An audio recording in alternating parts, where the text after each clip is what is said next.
Vous êtes de plus en plus nombreux à nous suivre et à participer à l'évolution de la chaîne Afrique N24, et sincèrement nous tenions à vous en remercier. Nous lisons tous vos commentaires qui enrichissent le débat et vraiment nous vous demandons de nous soutenir, en aimant les vidéos pour une large diffusion, et pour continuer à avoir une ligne éditoriale indépendante, et vous proposer de nouvelles émissions toujours de plus en plus enrichissantes. Ne restons pas passifs, soyons actifs.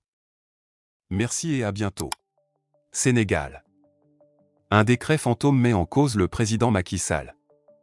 Une controverse entoure le président Macky Sall au Sénégal, avec des accusations de mensonges et de parjure liées à un décret inexistant. Jusqu'au lundi 5 février 2024, le président Sall a invoqué un décret portant le numéro 2024 à 106 et daté du 3 février 2024 pour justifier l'annulation de l'élection présidentielle prévue le 25 février 2024. Cependant, il est apparu que ce décret aurait dû être signé à la fois par le président et le Premier ministre, conformément à la Constitution, mais le Premier ministre Amadou Ba n'aurait jamais apposé sa signature sur le document, le rendant ainsi invalide. L'affaire du décret fantôme a été révélée par le député de l'opposition Ahmed Aidara, qui a également affirmé que le Premier ministre avait présenté sa démission au président Sall, bien que cette information n'ait pas été rendue publique. Selon l'opposition, le président Sall aurait tenté de dissimuler cette situation en faisant référence à un décret fictif dans son discours à la nation du 3 février, annonçant ainsi l'annulation du scrutin présidentiel. Le député Aidara a condamné cette manœuvre comme étant frauduleuse et une violation manifeste de la loi fondamentale, exigeant la publication du décret en question.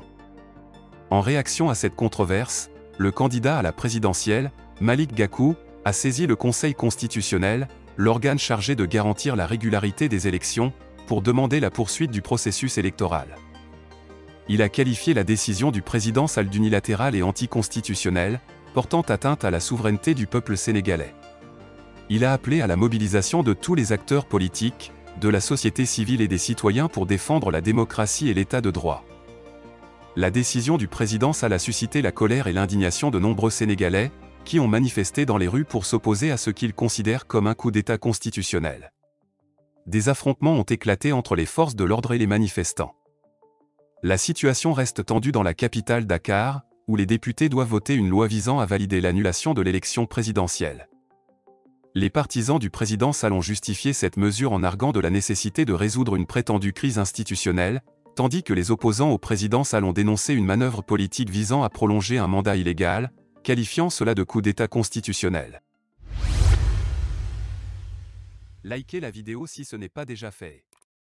Laissez aussi votre point de vue en commentaire.